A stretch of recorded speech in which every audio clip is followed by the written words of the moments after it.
Serlor, Azaka, camarade, il y a Maman Olive.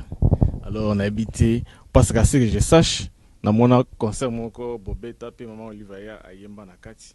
Alors, on relater par rapport à l'histoire Wana. Moi, rivalité Zalara, bien que la musique chrétienne, moi, rivalité Zalara. Na côté musique chrétienne, na basa lelo ya basi. Nani opena yeno soki a bemisi album e bangi sagayo. Batu nyonso so babimisi album ebangisa ngai. Oui. Par exemple, Rival na yo numéro 1 izanani parce que baza ebele tota ba Mama Shabani, toza na ba Seralis. Te nazaka na Rival te. Ngai Rival na ngai ya munene pe moko.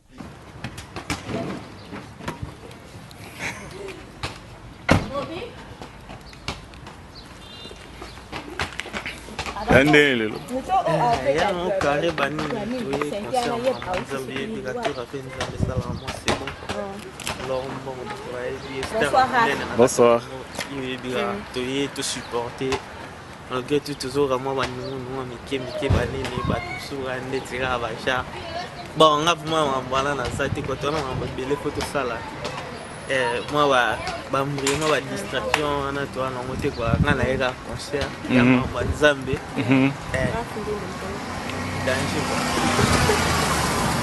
Bonsoir. Bonsoir. Au grand tiers propre. Petit frère propre. Vraiment. C'est le de la Macambabili, l'été quoi. Donc en fait, nous sommes ici pour soutenir la sœur Lombongo. C'est là qu'habite tous les chrétiens, Moni, Fourère, tout ça, mais là c'est bon. Et on se sert en Christ derrière, Betty, moi, musique, faut tout supporter. Donc nous sommes là. Merci, Sœur Laure, Oza Moyembi.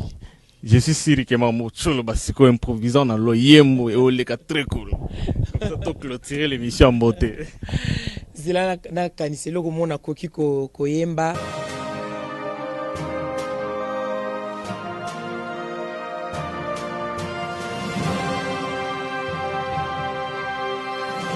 Bonjour, bonsoir, chers amis de Rafemine de Guindologie et de Congo, mais qui partout là vous nous suivez.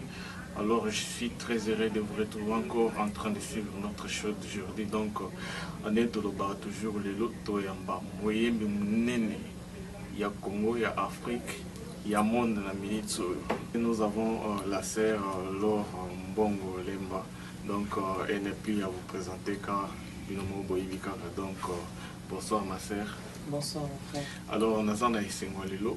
Donc pour nous yambayo na kati ya mission na biso na Congo Miki partout dans le monde voilà na biso na minute. D'abord on a habité voyager les kindengeni. Nalina banda kopesa nzambe merci lokumu epana ye kopesa pe bandeko nyonso bazolanda biso merci pe kopesa bakombote na kombo na Yesu shalom esika nyonso kozwami voyage très bien par la grâce de Dieu oui totamboli na kimia tokomaki na kimia et séjour paix ezoleka na kimia. Okay. Alors sœur Laure, si vous êtes là les acquis pour la tournée nous allons na katia États-Unis, alors ils ont prévu un couple na mobimba. Qu'est-ce qui s'est passé que non au monani kaka yo moko? Toza 2, Toza la papa. Je crois que donc ça, je précise encore ça biomo, c'est-à-dire que non 1 plus 1 égale 1. Ah d'accord. Voilà. Merci. Okay.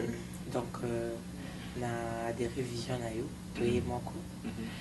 Mais groupe ndenge tozomona makambezo lekala ambassade kaka ils ont problème kaka ya ambassade kotala lien d'attache tout ça et moi difficulté ezalaki lisusu moke parce que normalement bandeko mosusu rendez-vous na bango ezalaki prévu ezalaki le 25 mais il s'est fait que bakotaki mais bazwi kaka visa te mais eloko moko te empêché biso totombola monene ya nzambe parce que occasion nyonso ezalaka toujours favorable pour tout élever Jésus.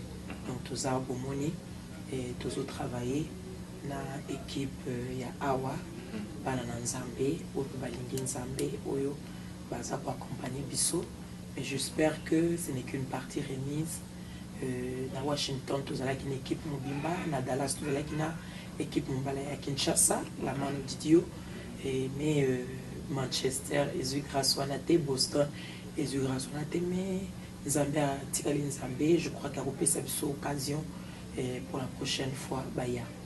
Ok, merci beaucoup na groupe Moutikali na Kinshasa. Prochainement vous allez venir comme d'habitude. Et puis bah tu vas surpris parce que bah tu vas mini bah baraté qui non sert leur bon bazar na coup. Parce que moi là sert leur bon yomoko. Si, parce que la bêta instrument moroté, je crois que on a toujours si manabiso, il y a des instrumentistes na salle à cœur ngamokoté. Et les gens nous voient toujours là-bas à cœur. Donc, Bayebi, Nicole, Augustine, Ernestine, Guigui, ils sont nombreux parce que Vibali Pebaza, Katina Bango. Donc, tout ça, on a une équipe, la Mano Didio. Notre Bayebi groupe, la Mano Didio. Ok, merci beaucoup. On peut dire que c'est Laurent Bongo déjà une grande entreprise. Ouais, le chômage na Congo quand même, c'est une contribution. Alors, Naïbité, est-ce que vous avez, comment est-ce que vous parvenez à gérer tous ces gens-là? Parce que, tout le monde dans la famille, peut-être comment vous faites pour gérer tous ces gens-là? Parce que les musique chrétienne, mais quand même, ça n'est pas pour gérer que nous, moi, harmonie dans le groupe. Zambia Pesaka toujours maïlé. Je crois que au Kamba Bato, même Basali Nzambe Bayebi Fozana les Kabo. Alors Nzambe Pesi, mais n'a papa Christian les Kaboana, il y a au Kamba Bato. Et même Ngamour dans le Kambama.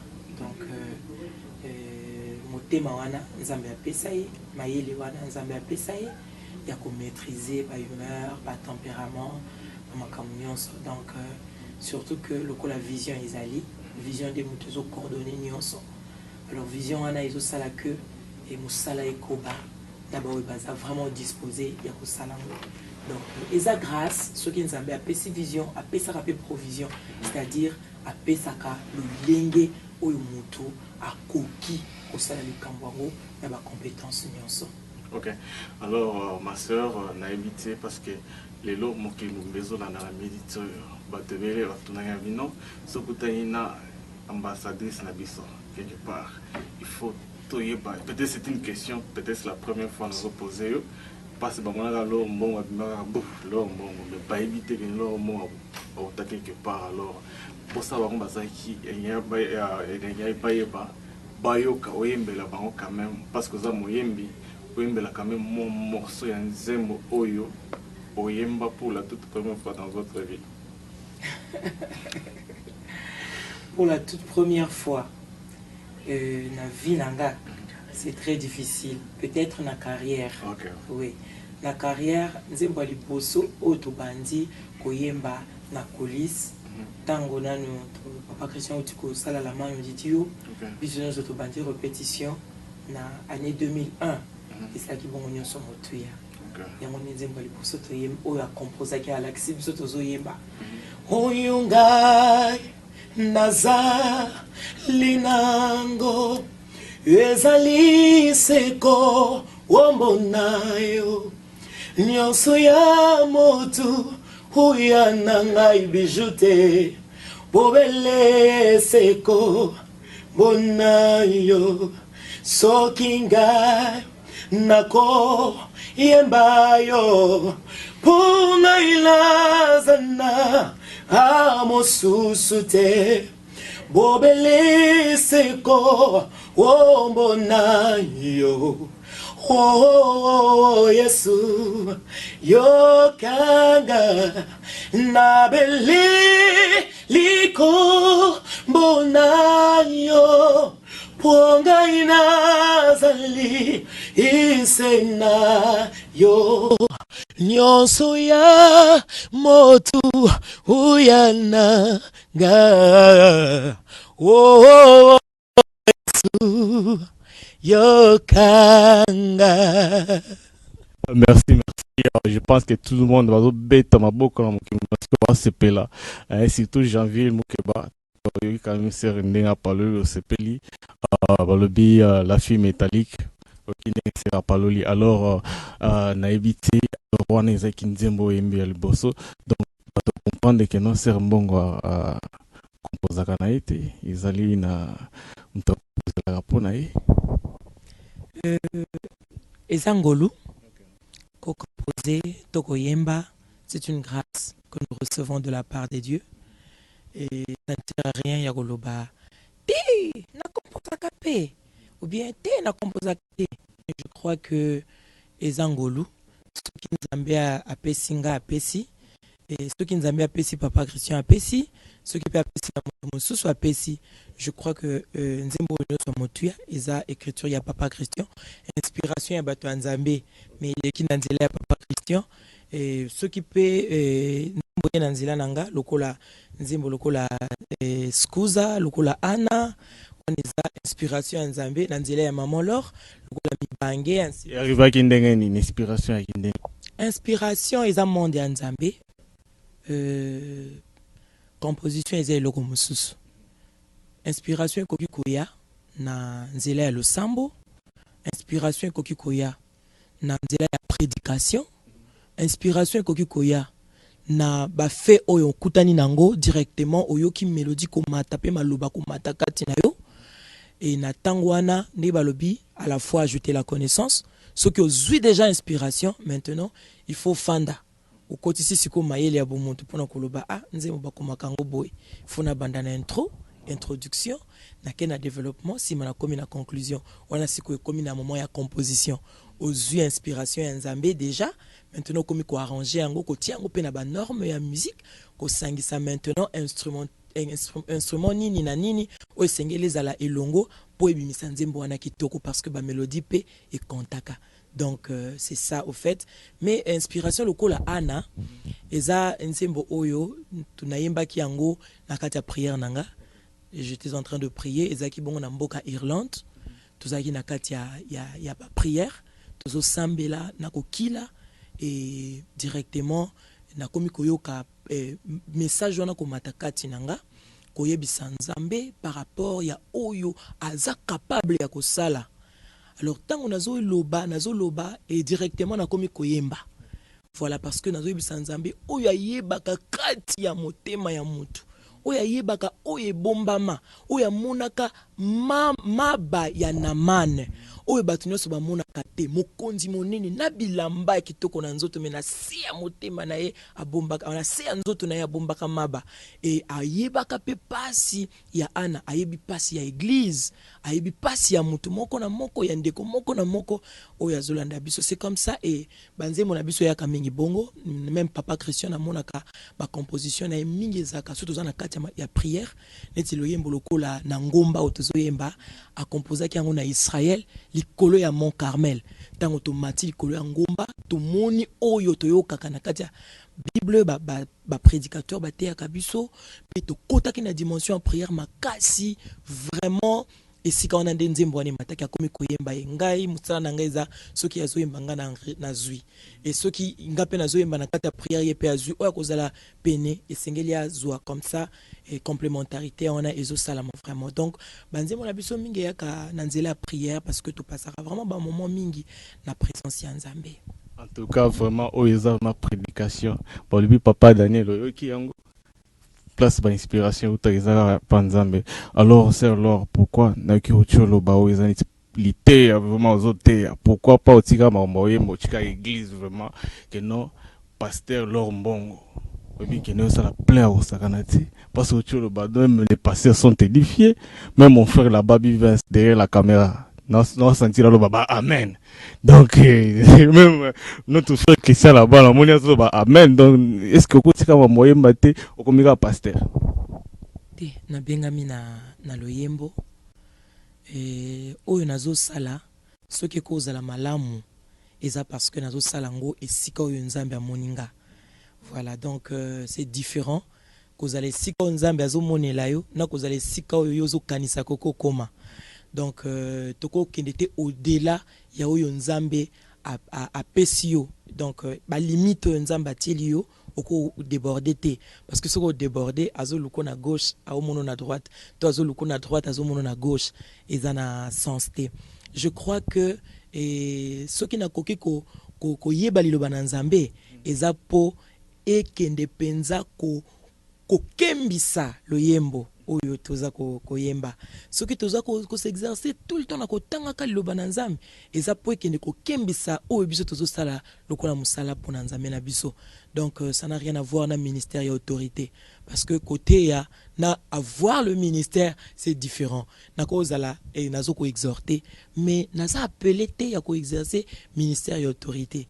Donc il faut na tika les siko nzambe azomonelanga bisika wana ako défendre cause nanga bisika wana likambo nanga ekozala yanga te kozala yaye bisika wana pasi nanga ekozala yanga te kozala yaye bisika wana bitumba nanga ekozala yanga te kozala yaye. Or soki na kei bisika mususu na ko belela kanzambe je manquerai oyo akoya ko secourir nga parce que yazo lukanga na loyembo mengala ke ko me retrouver bisika songolo pakala wana na komi Jonas. En tout cas, même moi, je suis touché. Nana yoko Olobama ma boité, batou baza surpris vraiment la parole de Dieu. Alors, yomoko za d'abord édifié na makambo oyembaka par exemple. Très édifié, nako kende même koloba trop édifié parce que et comme la biso mi colonion so ya komi tuna nzembo yo est-ce que ndenge to bané kokoma na mobile nanga tutuna nzembo ndenge to bané kokoma est-ce que zala ekaraboé on a koloba que ce n'est ni par la force ni par la puissance mais c'est par son esprit. C'est-à-dire que tango oyo bozo bongisa mais oya nzambe nde kokisamaka. C'est-à-dire au komi nzembo bongisi nzembo okena studio maintenant et comme tango ya kotike la Saint-Esprit aloba parfois tu as kokama nzembo ekomi boye ndenge nini pona koloba que ce n'est pas l'œuvre de la main de l'homme eza musala ya nzambe musala ya Saint-Esprit, ce qui fait que tango tokutana kana mikakatano tokutana kana ba difficulté et mutokenda musikate parce que eza kaka sika wana nde nzambe atela biso lokola provision ndenge tango agara azolela na kati ya lisobe na mwana mai ezate nzambe abini tala kaka mpanzi moi je le bini tala kaka mpanzi donc eza penza mai o eza pene na biso en permanence pour luka lukate e baloyembo yo soko yembi yango oyoki kimia bisika yozua kingai elekinde musika bipa yokotambusa ngai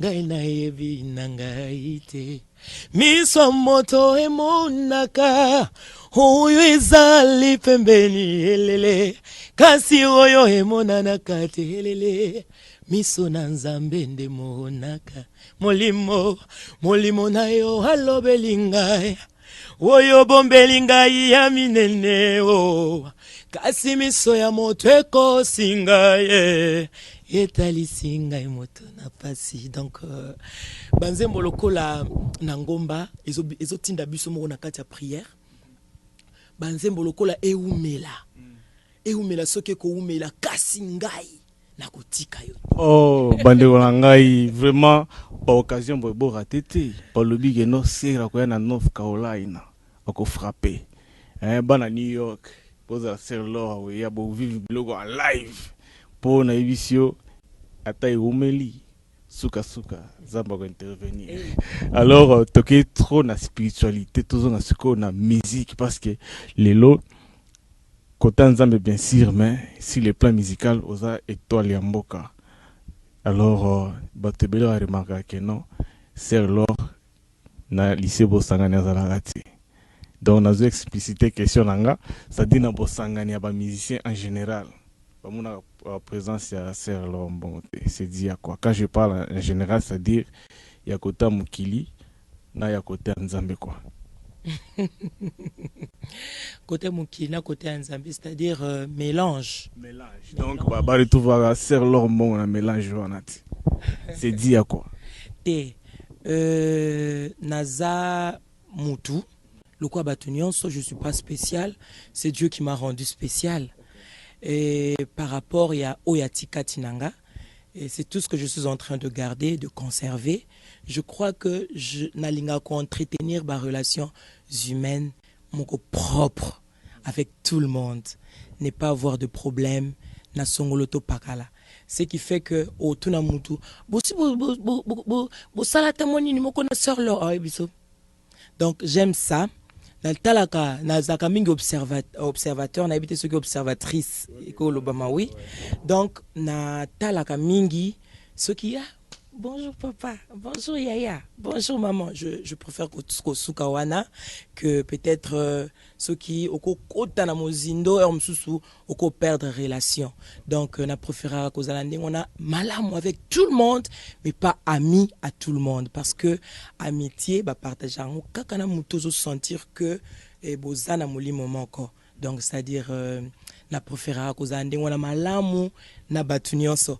Et ma relation humaine et l'inkola qui que aux frères nanga toko lia elongo toko seka elongo nawera par exemple asa beau frère nangai donc ndeko mobali nanga ba mpangi ndenge ba lobaka donc asa frère asa ndeko asa yaya na musala bato batomboli étendard ya musique ya mboka na biso vraiment likolo mingi donc on s'arrête là je crois que... Ok, merci beaucoup. Vous comprenez que non, c'est à répondre très sagement.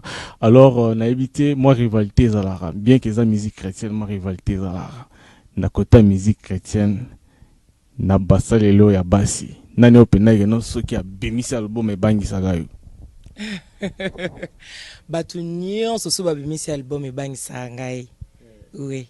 Par exemple rival na yo numéro 1 izanani parce que baza ebele tota ba mama Shabani toza na ba Seralis te nazaka na rival te ngai rival na ngai ya munene pe moko ezaka Satana oui donc soki mutu aza na Satana apesinga mukongo parce que vinanga eza Yesu na lobakaso na négliger Yesu naza nul parce que oboyebi lelo ezaka grâce à Nzambe na ye na musique na kuti bato basi basali kombo bawe ba yembi bawe ba pamboli pe libota na Nzambe et je suis arrivé comme ça ngolo na Nzambe sali nazalo naza je n'ai pas le droit ya kozala na rival na kati ya musala oyo parce que Nzambe asali nga yaya eza mingi eza ebele eza minene par contre naza muto esengeli na encourager encourager par exemple encourager tout le monde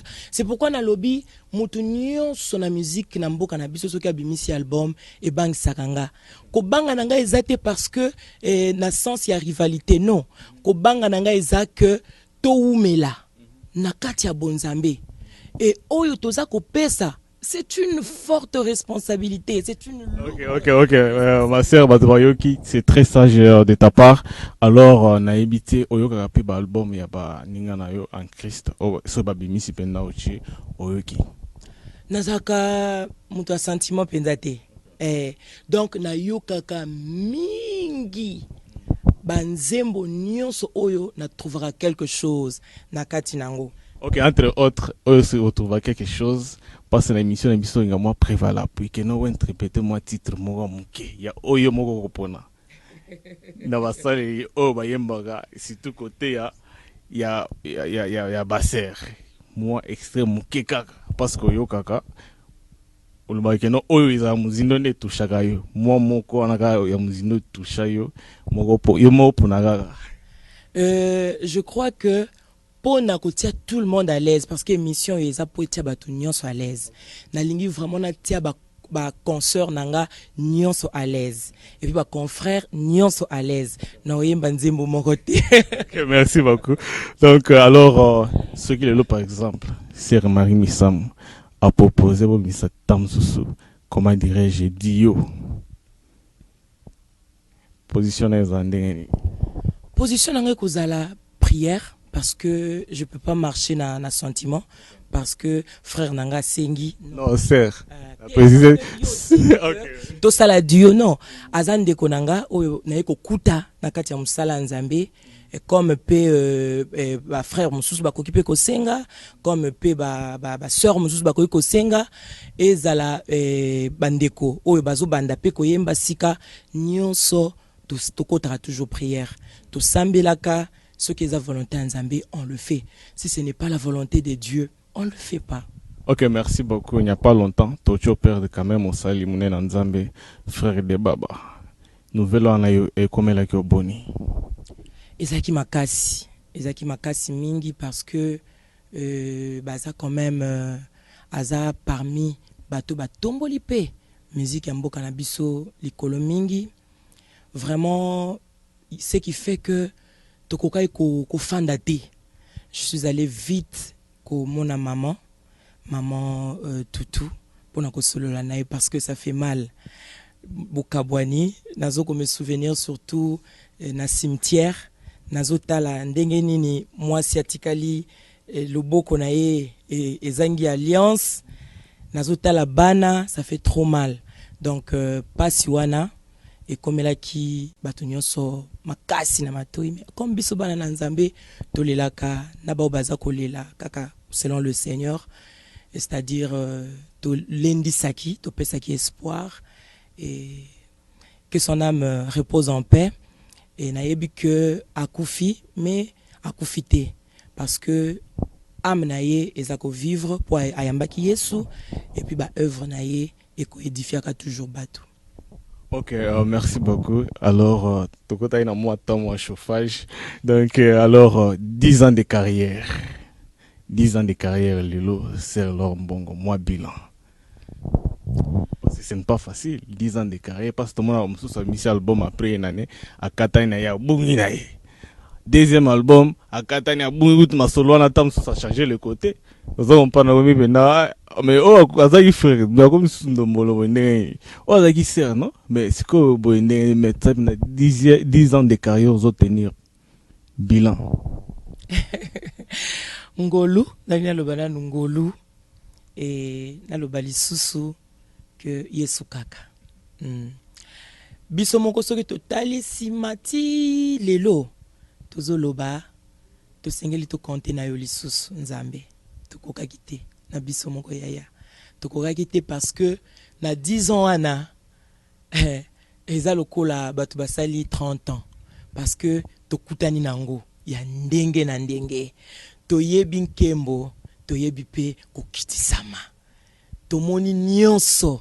Donc on a fait face na diable pendant 10 ans. Petolobi to faire face na Elis au nom de Jésus. Petolonga. Donc 10 ans oyo ezalaki vraiment 10 ans ya makambo ebele ya kitoko pe ya mabe. Ya esengo pe ya pasi. Mais Yesu Christ longo na biso tomoni penza nkembo na ye kofungwa malibuso na biso petozo tatola koloba que tokolonga lisusu. Alors pendant les 10 ans de carrière et là, on est arrivé comme peut-être mauvais souvenir jusque-là. Parce que carrière ici, il a noté. Tes carrières ici, il a noté. Dans la pension Milan. Amen. Nayambi. Tokutana kana volonté en Zambie. Ego salama. Oui. Nakoko loba que na 10 ans wana auto sali. Toza kokumisa Nzambe. Tozo croire que mikolo ezoya. Et ozala pe kamalamu. Et nzamba apesa biso ka makasi, apesa biso esengo, apesa biso kimia, apesa biso toujours détermination. O tozaka nango ya kolonga na kati ya bilanga na ye. Nous pensons que makambo tambola malamu. Bon souvenir. Ah, ya solo yango nde na bosani. Ba souvenir ya mabe kokozala ebele. Mais totenaka compte nango te parce que eyaka ba épreuve eyaka po ekolisa biso. Tango épreuve eyaka po etinda mutu na présence ya Nzambe. Ero ko tuna Nzambe opeso eyano. Eyano wana eyaka na maya malili na motema et memaka tranquillité. Yango tolobaka mingi te ba mauvais souvenir. Po alobi na biso to tanga ya malamu nyonso to tikata moko te. Donc ba bon souvenir nde papa nanga eza ebele. Donc nazo mona ndenge na kokoma te. Donc so bomoni sœur Laure, bomoni papa Christian, bo comprendre que tout ça ba fruit ya Yesu. Bo baza pene na biso, pe musika na biso, o ba moni biso na musika to na pene. Ba yebi que vie na biso, c'est Jésus. Nous vivons le miracle du jour au jour et ba bon souvenir. Ngako tout na ko bosana, mais ba o balanda ka pe batala ka biso, ba ko tanga. Eloko boy, oyo boy. Nzamba sali ebele, donc nazo mona nde na ko expliquer en ote.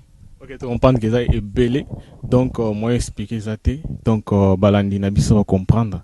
Alors on a habité 10 ans passés na kati ya carrière, et dans la façon bando yembela. Alors lelo dans les 10 ans, au changer façon oyemba, ou soit ambition na ezanini après 10 ans lelo ya carrière? Après 10 ans de carrière, to fandaki na papa Christian, to sali bilan, to tali, pe to moni que yana makamusu se la biso liboso. Oui, comme quoi par exemple? Au fur et à mesure, to ko révéler bino yango et le temps ka kanzambe apé sa biso position oyo makamwane koko kisamela. Je crois que bokoyo kapeka kana émission oyo nazo croire que nzambe akosala biso grâce tokoleka supuna koyebisa bino omoni eloko songolo esalami eza ambition tozwaki après 10 ans ya carrière. Donc nzambe osunga biso parce que aza nzambe. Donc toza ko mona makambo autrement, toza ko mona pe et musala ya nzambe autrement et surtout na kati nango o eleki nyonso toza penza na lutte. Toza penza na course vers montre ya nzambe pour lilobi racheter les temps car les jours sont mauvais. Mikolo tozo vivre eza déjà mikolo amabe. Nous vivons déjà l'apostasie et ba signe ya temps nyonso et comme déjà kokokisama okoyoka na Japon balobi eloko songolo okoyoka na Congo balobi eloko songolo okoyoka na États-Unis balobi eloko songolo et oyo basakola et comme déjà kokokisama. Donc en dehors il y a lutte oyo tokozala na yango pona côté artistique toza na lutte ya munene ya ko assujettir ba vie na biso ya ko boma oza nyonso ya biso pona kaka to atteindre royaume wana oyo toza kozela parce que tozoloba toko yemba c'est bien toko bina c'est bien mais biso ba Christu objectif ezali ete to mona nkolo et mokolo wana tongenga tolata motole ya basali et pas n'importe quel basali parce que bible lobi mokola suka akolobaka na bamsusu baloba tout ça là qui miracle na kombo na yo bien sûr parce que il peut utiliser n'importe qui na sena moi akosalela mpunda akosalela n'importe qui mais akoloba je ne vous ai jamais connu.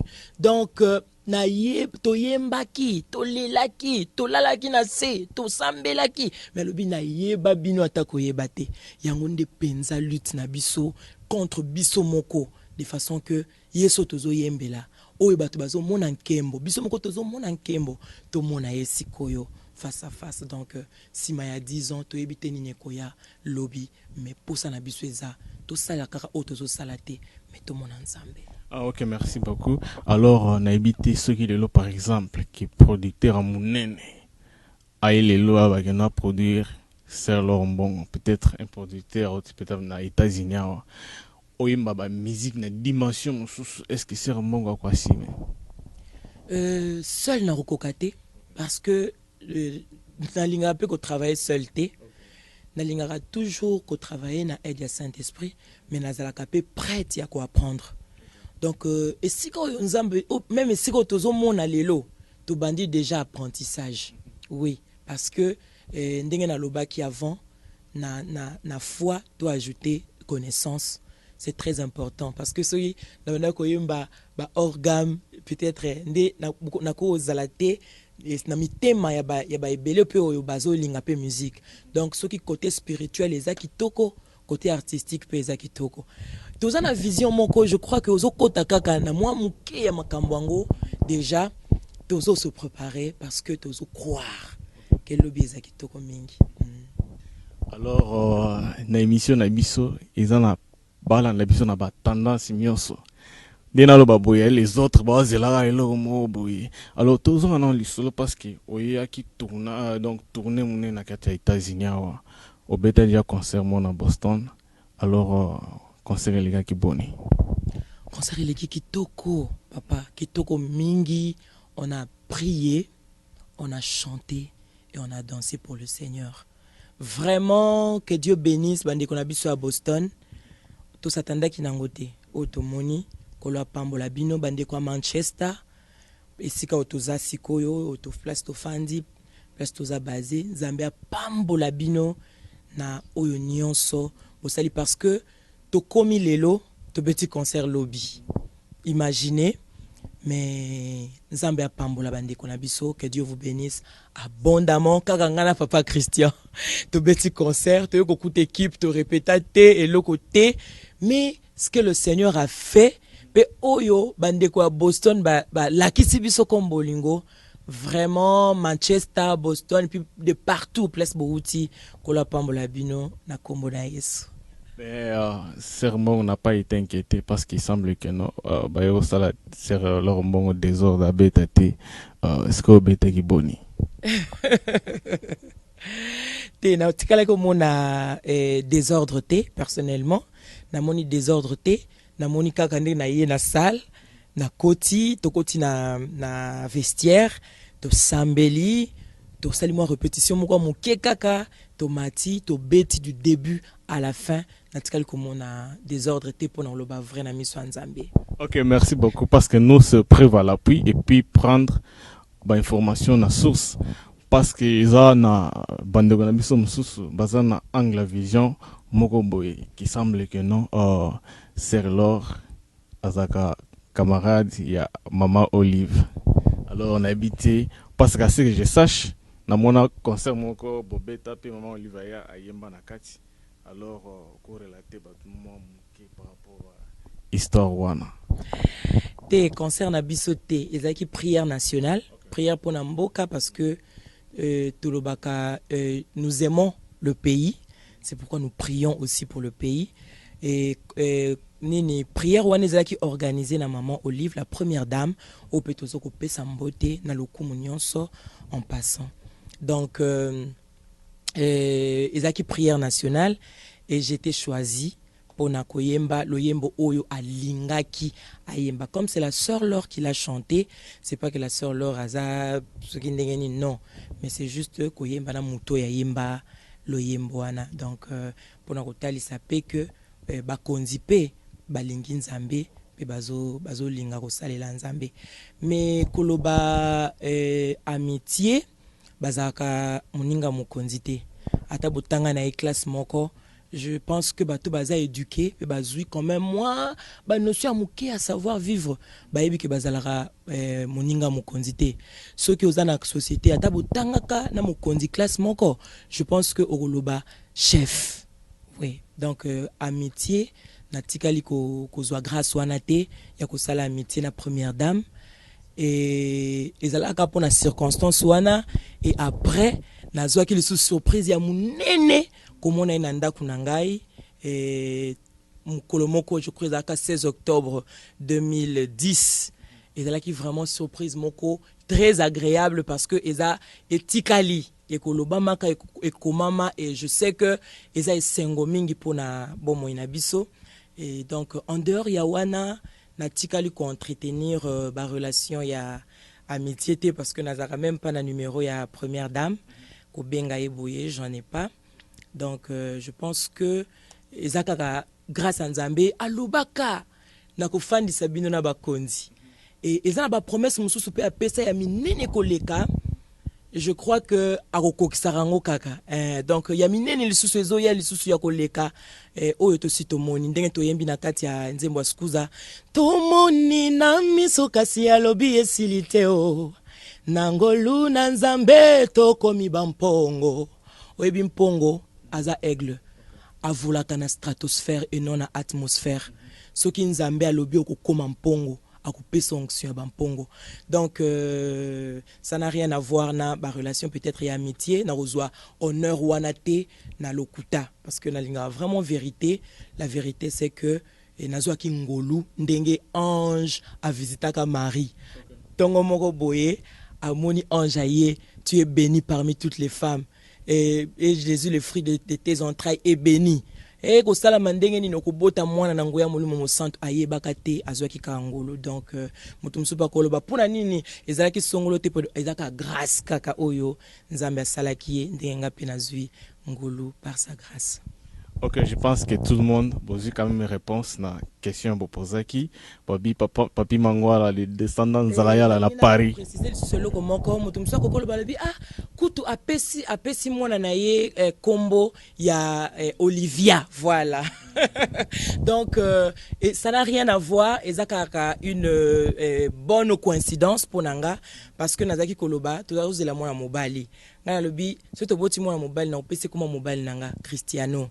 Mais soki na boti mwana mwasi na opesi kombo ya Olivia parce que Olivia eza lité ya moko bateaka biso na kati ya Bible na psaume 52 verset 10. Et moi, je suis dans la maison de Dieu comme un olivier verdoyant. Je me confie dans la bonté de Dieu éternellement et à jamais. Je te louerai toujours parce que tu as agi. Et je veux espérer en ton nom parce qu'il est favorable en présence de tes fidèles. Donc, eza maté amoko tozwaka na temps oyo ya ba épreuve ebele tant nazaki na zemi. On a connu des moments très très difficiles. Et voilà, kombo mwana nanga eza Christiana Olivia parce que nazaki koloba so na boti mwana mobali na kopesa Cristiano, moi si na kopesa Olivia. Tango na boti mwana ngoza lokola kaka tata na ye. Et batunu so ba Cristiano ngalabi te aza mwana mwasi. Bon, tout ça c'est Cristiana ngabi kombo na ye Olivia. Et c'était vraiment une très bonne coïncidence comme on appelle que kombo na lingi un olivier verdoyant première dame pe aza. Et naza pe na camarade nanga kombo na ye Olive Lumbu ya le bara a Olivier azandoi na ye donc ba Olivia nyonso to ba Olive nyonso baza bandoi ya banana. Donc ça n'a rien à voir na kindoi tout quoi que ce soit mais je crois que parce que moi na botama avant tant que maman Olive ya nanda kunanga ezaki déjà moi a coxi 11 mois donc ce que ezalaki que na pesa ke ndoi na ngana za na honneur ya oloba oui azaka ndoi na ye parce que baza kombo moko ndenge ba lor penion sur na mokili baza bandoi nanga donc c'est pareil mais ezalaki sur base ya passage oyo nazaki et psaume 52 verset 10 et moi je suis dans la maison de Dieu comme un olivier verdoyant. Donc, ezalaki na mutu moko kombo Doeg, askenaki ko funda David et pas il y a Saoul. Et David maintenant azako loba na Doeg. Alobi, pourquoi te glorifies-tu de ta méchanceté? La bonté de Dieu subsiste toujours. La langue n'invente que malice. Comme un rasoir affilé, fourbe, ainsi de suite. Mais na Disney Lobby et moi, na Lobarango Mingi, je suis un olivier verdoyant dans la maison de l'Éternel. Ok, merci beaucoup. Huile d'olive sur la tête de mon père. Ndenge moi nanga pe azali huile d'olive sur la tête de son père. Ok, merci beaucoup en tout cas. C'est pour la toute première fois vraiment. Alors, serlo bon alinga, eloni serlo alinga te. Eloko na linga te, izaka vraiment mensonge. Na linga mensonge te. Na linga mensonge te, mais muto akosaka na linga ye kaka po abongola motema aye banzambe. Mais je n'aime pas le mensonge. Et ce qui fait que ngamoko na zaka ce qui loko moko ya mensonge linge bimala munoko nanga donc faut na me retenir donc c'est ce que je déteste na vie mingi c'est le mensonge. OK alors na habité programme na izandenge na États-Unis awa. Programme na biso na États-Unis eza mulai toza ko continuer déjà lobby milulu ezo banda susu ya minene célébration ya munene awa na Manchester na Impact Seed Christian Ministries 27 28 29 kolo vraiment au rendez-vous et tokozala na New York je crois que programme ekobima na internet bandeko bakomona tokozala na Caroline du Nord, North Caroline. Caroline, voilà, en anglais. Tokozala kunape. Et je crois que si Dieu le veut, ndenge mukanda Jacques Elobi, tolobaka toujours si Dieu le veut, tokozala pe na Atlanta. Nous voulons servir le Seigneur. Ok, qu'est-ce que vous allez dire na bande na biso ya North Caroline balanda biso na minute vraiment branché bazo c'est la mité me beta mona le serlo mbonga buka ki déjà Boston c'est la buka North Caroline oyisa ngoni na minute bazela nini te eloko moko ko buka na te Yesu kaka ndia ko tombwama te Kobuka wa chaîne. Ok, gloire à Dieu. Jésus-Christ viendra briser les chaînes na Caroline du Nord. Donc biso nyonso toko profiter na ba moment wana. Tolingi bino mingo bindenge tolinga kombango Caroline du Nord. Là toko kuna te tolinga kombango mingi. Que Dieu vous bénisse. Nzamba pesa biso ka makasi. Priez beaucoup pour nous parce que il faut tout ça la œuvre ya papa. occasion est à la bonne ou mauvaise, je crois qu'il faut tout ça la œuvre et tata parce que mon kolasuka retourne biso télémaki pourquoi. Donc nous ne pouvons pas nous arrêter. Na ba vent, na ba tempête, ba marée, ainsi de suite. Nous devons continuer l'œuvre de Dieu. Et si Kabinobe Bozali continue avec l'œuvre de Dieu, puis bande quoi États-Unis, n'y sort. Pourquoi pas un monde entier? Parce que partout dans mon kilinde, baza kolanda image oyo. Kolo apambola bino, soutenez-nous dans vos prières. Tozana katia mabonde libiso mokope, mais seul toko kokelo côté, tolingi ne longo na bino to longa et toko ba toujours kolonga.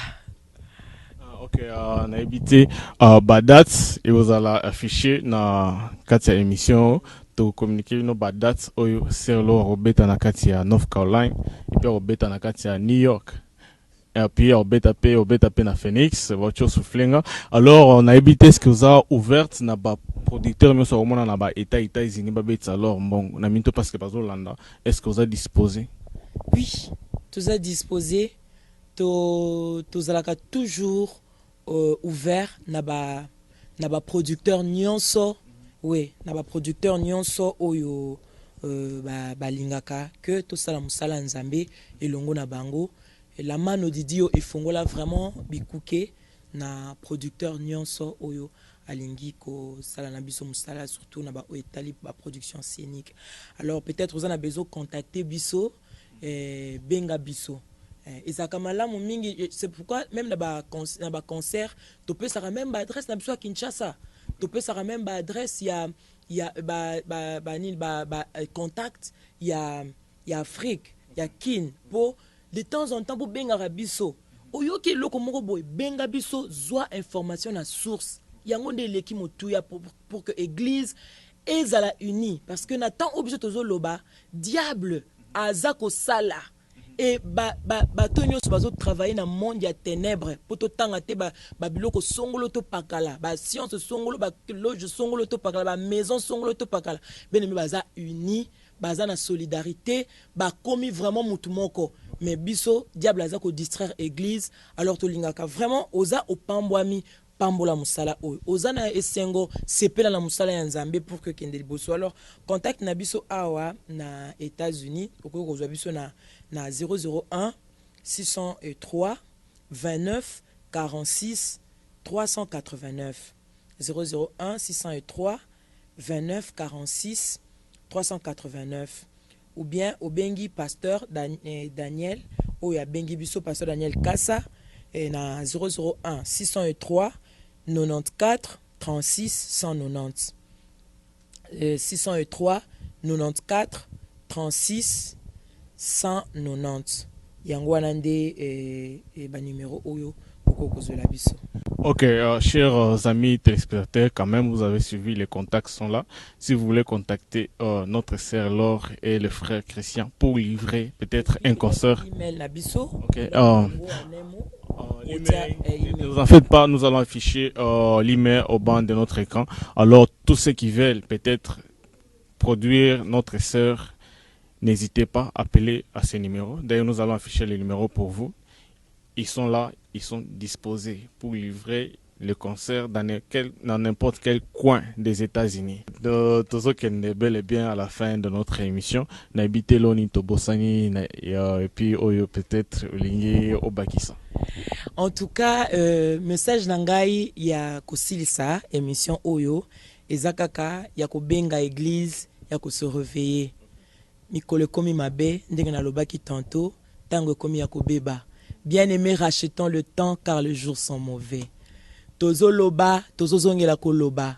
Bao ya nzambe, botelema, kozwa mutute modèle, même pas la sœur Laure. Modèle na yo, c'est Jésus-Christ. Kopengwa te pona qui que ce soit. Kopengwa te pona loko songolo to pakala. Mikolo eza ya kobeba, mikolo yango ya suka, yango yo déjà bien-aimé. Ok, merci sœur Laure, oza moyembi. Je suis sûr que ma mocholo basiko improvisant dans le yembo et au leka très cool. Comme ça, to clôturer l'émission en beauté. Zila na kaniselo ko mona koki ko yemba par la grâce de Dieu. L'église se croit enrichie et n'a besoin de rien.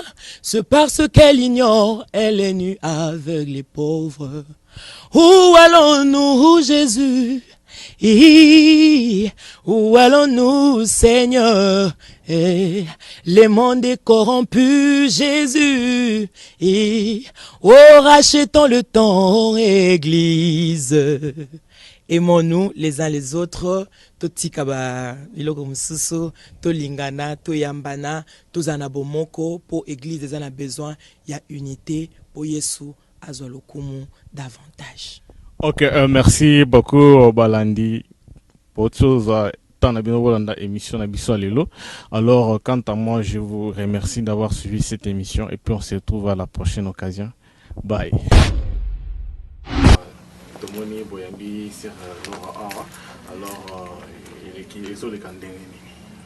En tout cas, personnellement, je suis très content de l'arrivée de notre sœur Mongo, précisément ici chez nous à Manchester, New Hampshire. Nous sommes tellement très bénis. Je suis très béni à travers la sœur Mongo, surtout par son humilité. C'est moi qui m'a étonné, quoi. D'après tout, c'est pourquoi il faut par exemple, pour approcher quelqu'un, tu verras que non, la personne n'est pas ce qu'on dit. Je ne peux pas trop faire commentaire trop, mais ce que j'ai trop aimé, l'humilité, na motema ko approcher tout le monde. C'est ce que j'aime na katina ko ngana na mona Boston à Manchester et puis j'ai compris que non ça vraiment nous sommes en Zambie. Voilà un peu ce que je pourrais dire maintenant. OK, alors vous allez l'accompagner partout, elle va jouer par répétition sur les cases. Ouais, le cola est en maison à Bissou, c'est nous qui les ont réussi. C'est moi qui est chargé de la musique ici chez moi à l'église. Alors, la répétition, on travaille, on bosse directement. Comme il y a mon côté, il fallait qu'il y ait un mission, mais quitter. Mais alors, c'est à nous maintenant, mon combat, et toujours bon dans l'angolo en Zambie, que ma caméra, c'est qu'elle se sent à l'aise, que non, le cola, toujours représenté aux Zana Kishasa, tout représenté quand même valablement. Ok, merci. Par l'occasion, tout le monde est dans mon beau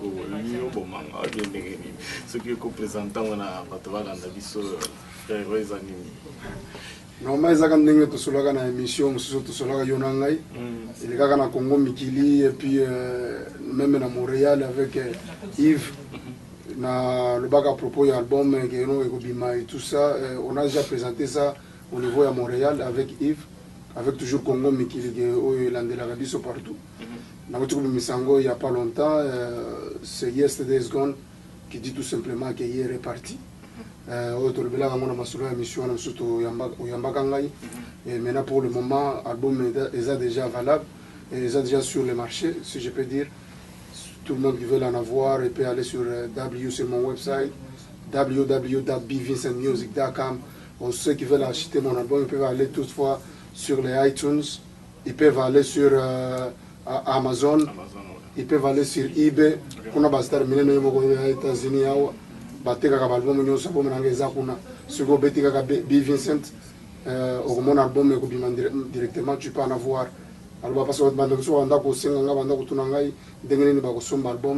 C'est facile. Boké na website nangai, surtout comme boké na ba site na YouTube sabino ba Rhapsody, ba CD Baby. Beaucoup d'albums mais ça qu'on a ba eBay n'en parlons pas. Donc ma solo kano, vous sentez que non si pour lena, on lui en a DVD solo et bêta partout. Il a été que côté ba lecteur sous ce composant na DVD comme ko la catch. Les abonnés. Non, album normalement ceux qui botent le designing, l'album tout ça là jango, on a design le travail ici à Hollywood. C'est là où basala qui album à Hollywood en Californie. C'est là où on a design ça. Et puis non seulement ça, ce que tu parles de l'album au Kokiko Betango, n'importe quel DVD player, au Kokiko Tizango sans problème. C'est pas pour rien qu'on a Tambola Ginango, na Otiko Zonga, na Congo Kinshasa, na Lubumbashi, pour la promotion.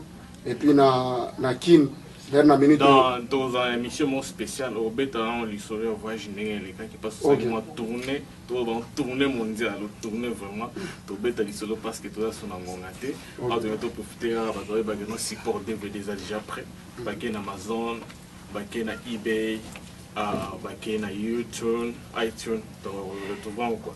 Alors merci beaucoup mon cher Bivens, l'invité Sosa na moi le basuka. En tout cas, masura ko bete zati. Merci beaucoup pour na ndeko nango balinganga, to balandaka ngai. Je remercie bino ya trop pour na soutien au outil ko manifester. Par exemple, ndeko na Montréal pour na soutien album oyo. Balakisa qui vraiment soutien basomba ki album ya kusakanati. Alors na remercie bango na ndeko na biso à Europe. On soutenir ngai pour mwana mboka mwana États-Unis batianga vraiment loboko na remercier surtout na bando na biso Kinshasa pour na soutien na bango bayambaki ngate barifulaki ngate yo na mwana boye na boyo tene bayambaki nga balakisaki amour na pesi bino ba remerciement ya kolobeza te na ba mission sur ya to développer masolo na Rafingindo match za bikoto. Merci beaucoup parce que moi déjà ça la team ayo Coupe du Monde pour développer. Merci beaucoup. Bye. Alors, bonsoir, pasteur. Bonsoir, bien-aimé. Alors, pasteur, tu es retrouvé parce que il y a d'autres produits sur l'or aux États-Unis. Concert à Liboso, c'est la bête qui est à Boston et les gars qui boni. Papa Raph, merci beaucoup. J'aimerais bien parler à Lingala pour un peu s'exprimer un peu parce que je sais que c'est très très nécessaire pour un peu faire circuler le message à tout le monde. C'est très bien parce que je sais que ces derniers temps, il y a un peu de confusion par-ci par-là.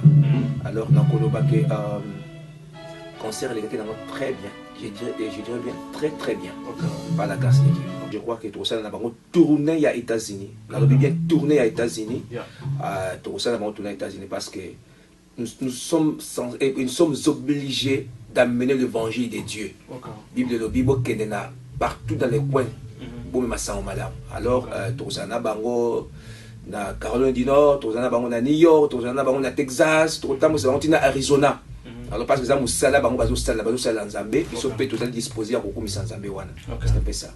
Alors toyebi ke yoza muto nzambe parce que tout le monde qui na temps passé na Bible quand il y avait toujours un problème les gens bando courir toujours na sima ya bato nzamba mandataki tozo par exemple quand il y a Moïse tozo il y a prophète Élie tozo il y a pas ça les libellé na kati ya Bible.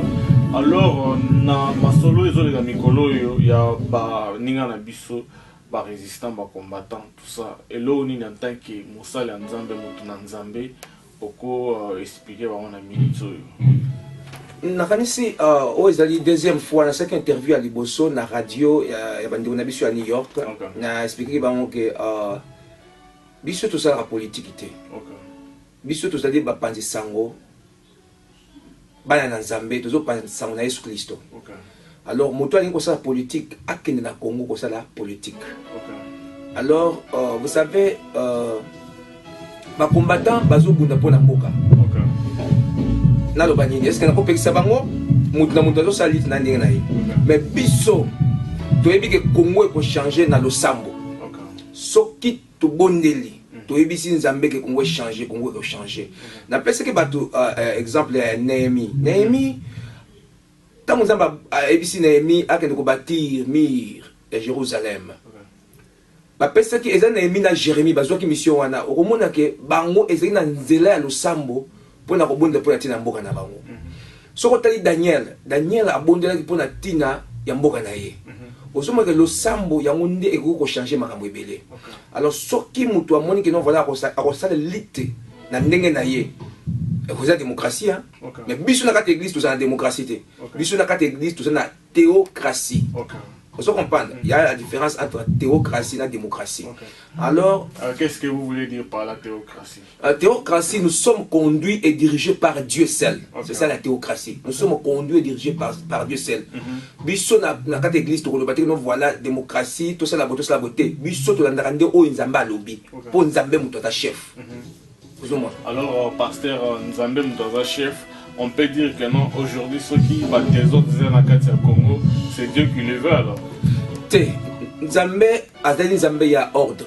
Nzambe azali nzambe ya désordre te. Nzambe azali nzambe ya paix, azali nzambe ya trouble te. Pour ce que dans la Bible, Jésus a dit que je vous laisse la paix, je vous laisse ma paix. Je parle, là maintenant je parle, ce n'est pas la paix de ce monde. Je parle de la paix qui vient de Dieu. Alors tu vois que Nzambe azali nzambe kimia. Congo, au moins pour ma Congo est pour moko. Papa, pour ma Congo, tu as tout bang Nzambe. Au moins Congo sur les lois vivre. Congo n'est tout saliwana. Et c'est grâce à l'Osambo. Ce que l'Osambo est quitté Congo aux années moi. Conseil na repesse bandi na biso. So balinga basala lit na bango na ndenge ya politique, c'est mieux. Mais ba simba église te. Muto ko simba église azana vie mukuse. Parce que so simba église o simbi Nzambe. Nzambe muto pesa ka pema ya bomoyi. Nzambe muto pesa souffle wana obima libando bakanga za combattant. Tango lalaka oyeba te ko kolemka na tongo. Mais Nzambe wana pretaka yo souffle ya vie pour que yo lemka na tongo omibeta to za combattant. Ce que Nzambe wana na 5h du matin 4 yo pema wana oza sous combattant te. To bando robembe wana ebembe. Vous comprenez? Alors batika église Nzambe évoluer na ndenge na vaut mieux que ça na likambo na mutu. Ce que na za likambo na frère Raf. Ata to bebani mais un jour to ko bongisa. Mais ce que yo za na likambo na Nzambe ko bongisa na. On dit que Dieu est miséricorde.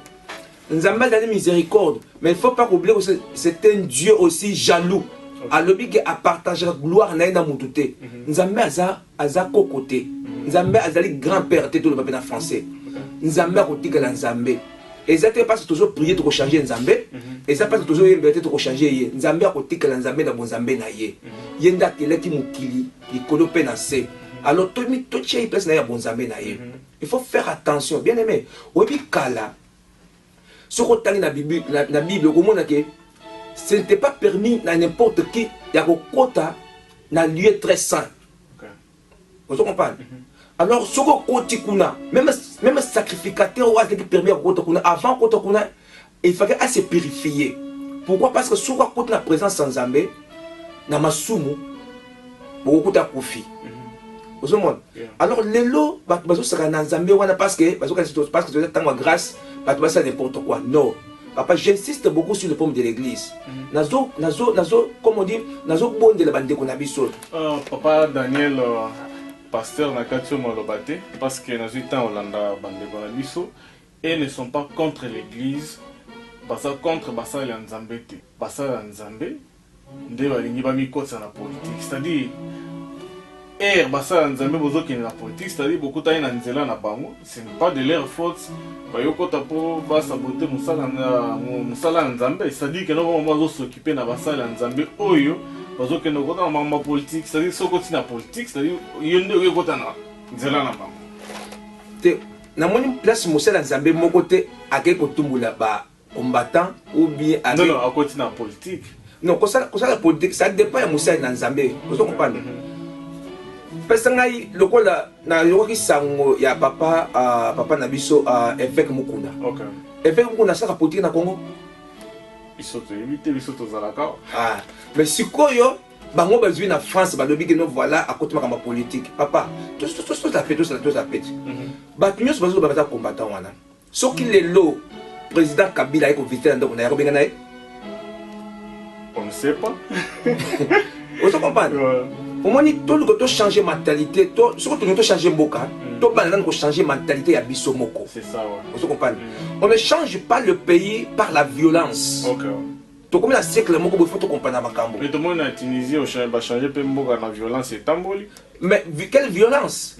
Entre les Tunisiens et les Tunisiens, parce qu'il y a bit moko balandaki. Cela veut dire que qui est le moko boy. Voilà, ton ligne gouvernement est changé. Mais ce n'est pas comme un Tunisien avec quoi attaquer musicien tunisien.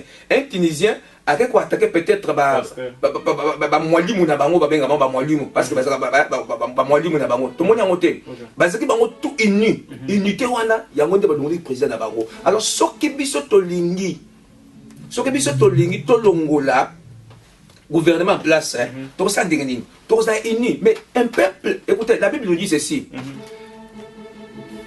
Un royaume divisé ne peut pas subsister.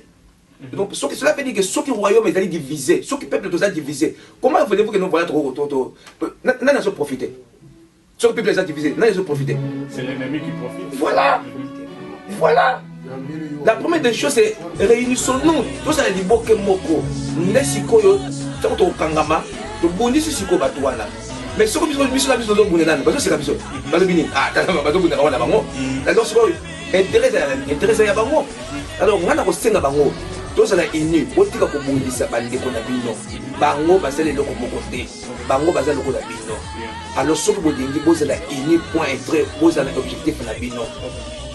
Papa, nous avons une mission. Nous avons une mission parce que nous, le problème des pays, ça nous concerne nous tous.